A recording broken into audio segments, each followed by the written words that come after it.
आज हम बात करेंगे कोलाइडी विलयनों के गुण।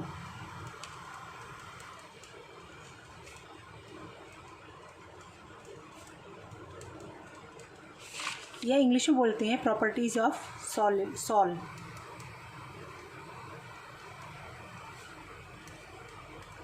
ठीक, इसमें कई हैं, जैसे बिस्मांग प्रकृति, इंग्लिश में बोलते हैं हेट्रोजीनस नेचर।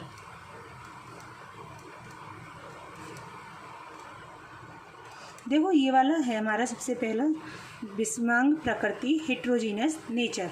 दूसरा है कोलाइडी विलयनों के अणु संख्यक गुणधर्म, इसे बोलते हैं कॉलिगेटिव प्रॉपर्टीज।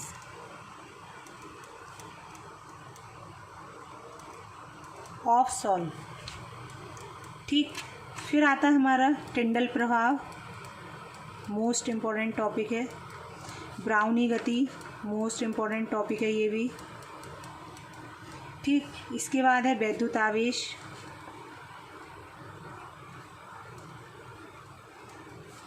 फिर है वैद्युत कण संचलन,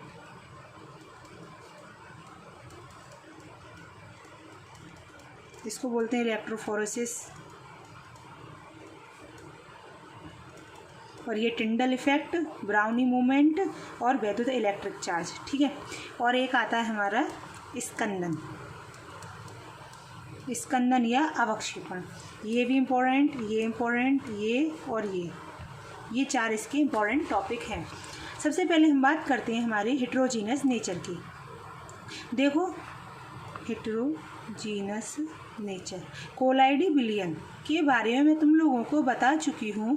कोलॉइड्स जो होते हैं या सॉल जो होते हैं वो दो चीज़ों से मिलकर बने हुए होते हैं, एक परिक्षिप्त अवस्था और एक परिक्षेपण माध्यम।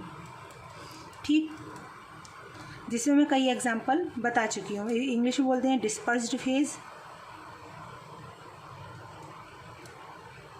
और इसे बोलते हैं डिस्पर्सन मीडियम। ठीक, तो सबसे पहले हम बात करते हैं जैसे परिक्षिप्त अवस्था, जिसका जो छुपी हुई हो, जो दिखाई ना दे, और परिक्षेपण माध्यम जो हमें दिखाई दे। जैसे हमने कहा धुआं है, तो धुआं में केवल तुम्हें गैस दिखाई देती है, उसकी धूल मतलब गैस के कण दिखाई देते हैं, गैस जा रही है, लेकिन उसके अंदर कार्बन के कण भी क्या होते हैं, छुपे हुए होते हैं। इसका मतलब कार्बन के कण जो हो गए वो डिस्पर्स फेज, और सारी गैस जो हो गई वो क्या हो गई, डिस्पर्सन मीडियम। इस प्रकार हम कह सकते हैं कोलॉइड हमारे बिस्मांग प्रकृति का होता है, जिसमें दो फेज होती हैं, डिस्पर्स्ड और डिस्पर्सन मीडियम, दोनों दो अवस्था मिलती हैं। इस कारण कोलाइडी विलयन हमारा बिस्मांग प्रकृति का होता है। बहुत सारे एग्जाम्पल बता चुकी हूँ, मिल्क का बताया था। ठीक है, कोलॉइड में धुआं है और कोल्ड ड्रिंक है जिसमें गैस डिस्पर्स्ड फेज में होती है। ठीक है, इसके बाद बात करते हैं दूसरा हमारा अणु संख्यक गुणधर्म। देखो नाम से पता लग रहा है, देखो अणु मतलब अणु, संख्यक की संख्या के गुणधर्म, जो जिसके गुणधर्म अणुओं की संख्या पर निर्भर करते हैं। कोलाइडी विलयन की जो प्रॉपर्टीज़ होंगे, गुण जो होंगे, वो अणुओं की संख्या पर निर्भर करते हैं। क्या बोलते हैं, कॉलिगेटिव प्रॉपर्टीज़। ठीक है, जैसे इसका एक ये था कि जो कोलाइडी कण जो होते हैं उनका अणुभार, मॉलिक्यूलर वेट जो होता है वो बहुत अधिक होता है, इसलिए इनके अणु संख्यक गुणों के मान सामान्य से कम होती हैं, अर्थात जो कोलाइडी विलयन के गुण होते हैं वो अणुओं की संख्या पर निर्भर करते हैं। जैसे परासरण दाब, विलयन वाले चैप्टर का टॉपिक है ये, परासरण दाब, क्वथनांक का उन्नयन, इसे बोलते हैं इंग्लिश में ऑस्मैटिक प्रेशर। फिर है क्वथनांक का उन्नयन, ये भी तुम्हारा विलयन वाले चैप्टर का टॉपिक है, जिसमें ये समझाया जाएगा ये क्या होता है। इंग्लिश में बोलते हैं एलिवेशन ऑफ बीपी। ठीक है, ये बात होती है। अब इसके बाद आता है हमारा टिंडल प्रभाव। तीसरा जो टॉपिक है वो मोस्ट इम्पॉर्टेंट है, टिंडल इफेक्ट। टिंडल इफेक्ट, टिंडल एक साइंटिस्ट थे उन्होंने 1869 में एक एक्सपेरिमेंट करा। एक्सपेरिमेंट क्या करा कि जैसे कोई एक बर्तन में वास्तविक विलयन लिया, मतलब ट्रू सॉल्यूशन। ट्रू सॉल्यूशन का कोई एग्जांपल बताएगा? नमक का जलीय विलयन, चीनी का जलीय विलयन, ठीक है। तो जब उसमें एक विलयन लिया, कौन सा पहले? ट्रू सॉल्यूशन, ठीक है। तो उन्होंने ये देखा कि जब इस पर किरण पुंज, प्रकाश की तीव्र किरण पुंज डाली गई, मतलब प्रकाश इस पर डाला, इसकी किरण पुंज को डाला, तो जो किरण पुंज का जो पथ था, पथ का मतलब जो किरण पुंज इस ट्रू सॉल्यूशन में से होकर गुजर रही है, तो वो पथ जो था वो दिखाई नहीं दिया। लेकिन जब तीव्र प्रकाश किरण पुंज को, तीव्र प्रकाश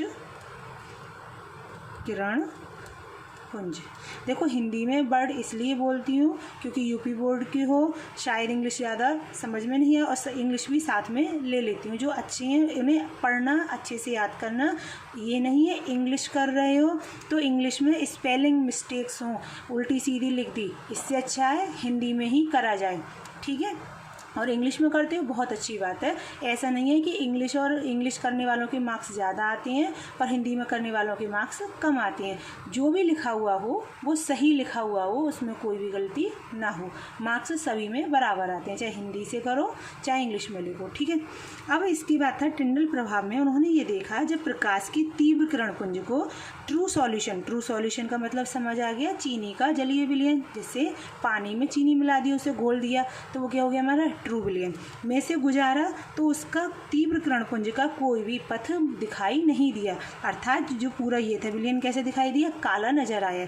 लेकिन जब तीव्र प्रकाश की किरण पुंज को कोलाइडी विलयन में से, कोलाइडी विलयन या सॉल में से होकर गुजारा, तो उन्होंने देखा कि इसके एक कोण शंकु के रूप में, यहाँ पर कहीं भी यहाँ ले लो, ये कोलाइडी विलयन है, बीच में दिखा दो, ये एक कोण शंकु के रूप में दिखाई देने लगा, ठीक।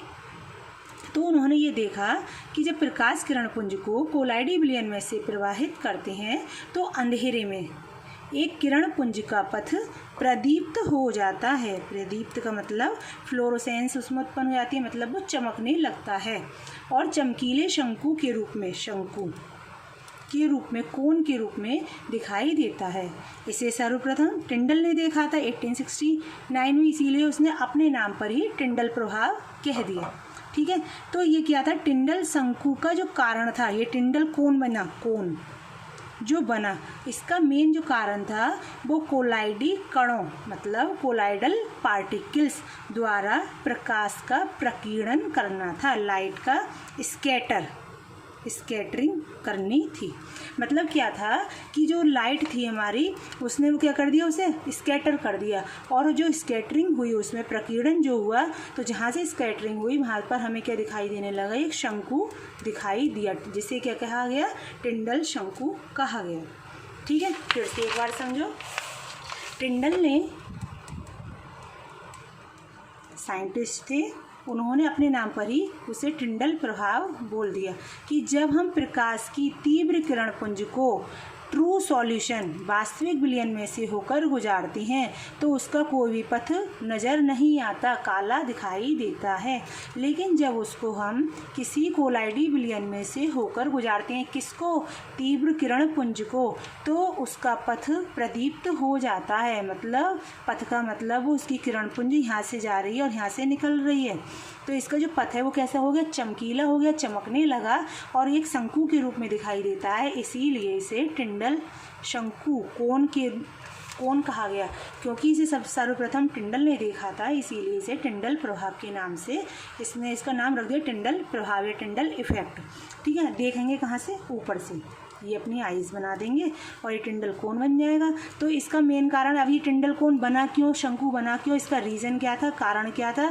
कारण ये था कि इसमें प्रकाश का क्या हो जाता है?